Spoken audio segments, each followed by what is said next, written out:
भूल से रउआ बाड़वा चलो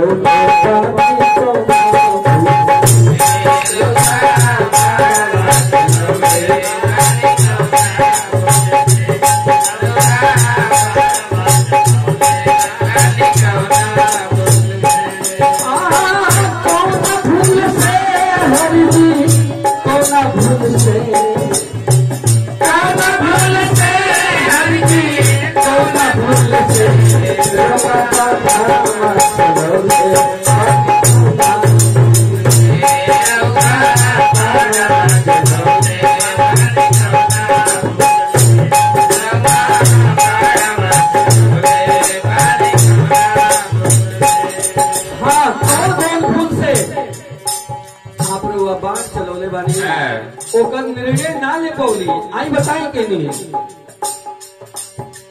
एक समय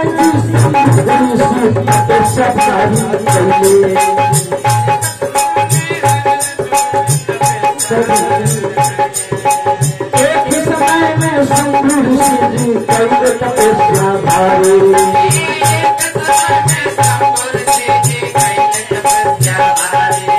राजा के मर गई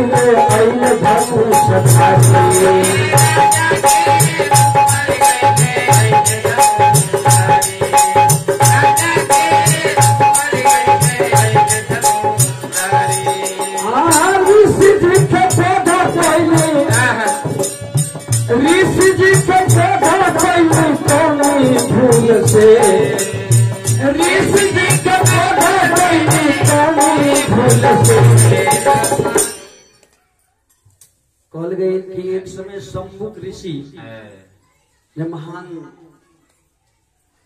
महान तपस्वी थे और वो तपस्या कर रहे थे और देखे वहां के लोग यह जो है ये महान ऋषि महर्षि है तो उसको उपाय बना ले मारने के लिए। एक राजा का पुत्र पैदा हुआ बहुत दिन बाद और राजा ने कहा कि हमारा बहुत दिन के बाद हमारा पुत्र की प्राप्ति हुई है। तो उसने राजा के का पुत्र जो है मर गया। राजा ने सोचा कि ये ऋषि जो है राजा के घर से 4 कोस की दूरी पर वह ऋषि रहता था। सोचा कि यही ऋषि ने मेरे लड़के ये ऋषि नहीं रहता तो मेरा लड़का बच जाता है। तो भगवान श्री राम को बुलाते हैं और श्री रामचंद्र जी सम्मुख ऋषि का वध कर देते हैं। क्या बोले संत हैं, किसी के कहने पर आपसे भूल हो गई। ऋषि के बोधे कोई भूल बारा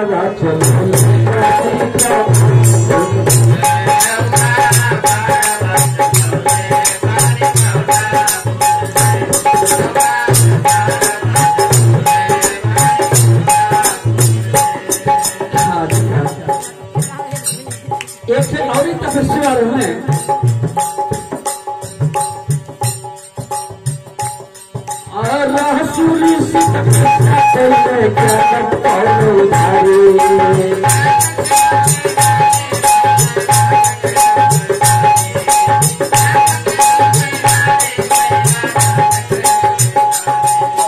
सूर्य जान परीक्षा ले पहले बात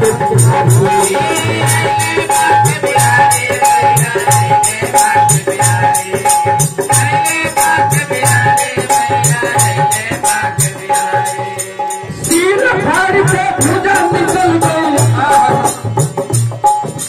सिर फाड़ के भुजा निकल गई।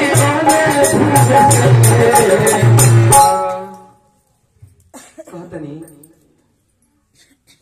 कि रहसु भगत कि जितना हम कहते ये शूद्र रहले। रहसु भगत शंभुक ऋषि और ये जो है सभी लोग घेर लेते हैं कि रहसु भगत तुम गलत तपस्या कर रहे हो। इस भाव को जब प्रकट हुआ कि तुम गलत तपस्या कर रहे हो, तो कहने लगे कि सुनिए, मेरी तपस्या को आपने गलत कहा, मैं इस संसार में नहीं रहूंगा, लेकिन तपस्या का मैं वो भक्ति का फल मैं दिखा दूंगा। तो रहसु भगत से कहने लगे, सभी ऋषि महर्षि हैं, जितने राजा महाराजा हैं, कहने लगे कि तुम अपनी देवी को दिखाओ, तुम्हारी देवी कैसी है। तो अपनी शक्ति को दिखाने चले और ऐसी तपस्या किए कि हाथ यानी सर फाड़ के वह माता जो है अपने हाथ को दिखा दिया। ये तपस्या है, रहसु का नाम अमर हो गया।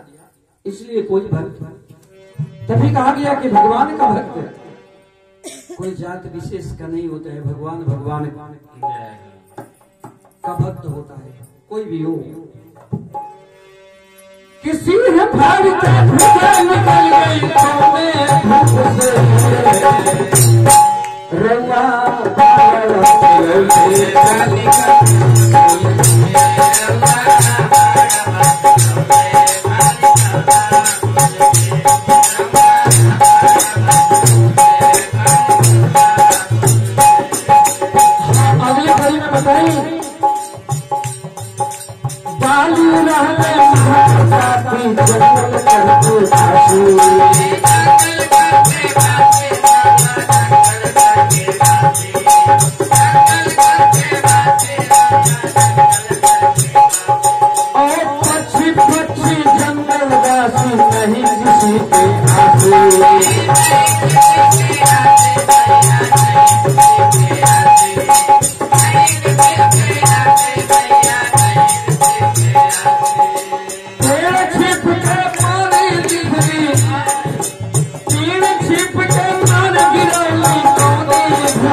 बाली से गिरी दो भाई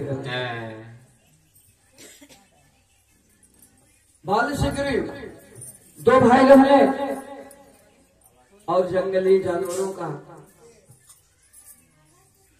एक श्रेणी ली गई और सुग्रीव का साथ दिए। और सुग्रीव का जब साथ देते हैं तो बाली को मर्यादा पुरुषोत्तम रामचंद्र जी पेड़ से छिपकर बाण से मार देते हैं। उसी पर रोकर कहता है, वो कहता है यही बाली कि मैं बैरी सुग्रीव ही पारा, कारण कौन नाथ मोहि मारा। उसने कहा, यही बात कहा, बाली ने कहा कि मैं बैरी सुग्रीव ही प्यारा, कारण कौन नाथ मोहि मारा। ये कहने का मतलब भैया ये भगवान तो सबके रक्षक हैं, आखिर में कौन सी भूल हुई है। पेड़ छिप के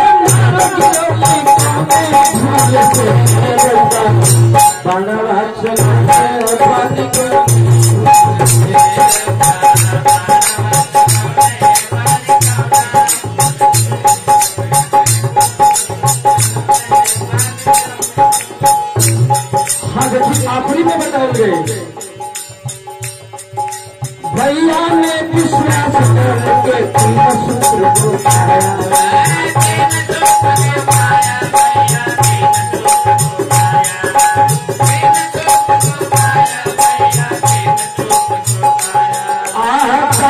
चर्चा जात सरल में तेरे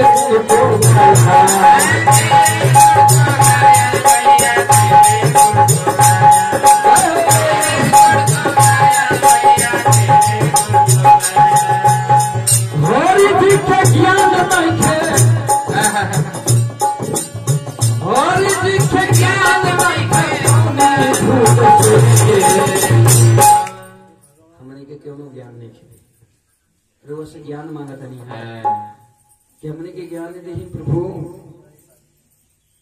जो माध्यम से आपने साहिब श्री को एक कुर्सी दे दी स्वर्ग की कुर्सी दे दी, जिसके सभी के दिल में वास करते हैं साहेब हरिंद्रानंद जी। और उन्होंने दिया 3 सूत्र। दया से मुक्ति मिलती है, और चर्चा से ज्ञान, और नम जाप से भगवान का प्रणाम कर लेते हैं। ये हम लोग करिए सिस्टम है, सिस्टम के अनुसार हम लोग कार्य करते हैं। हरि जी के ज्ञान नहीं थे, अरे कौन भूल से रोना पाड़ा चलौले पानी।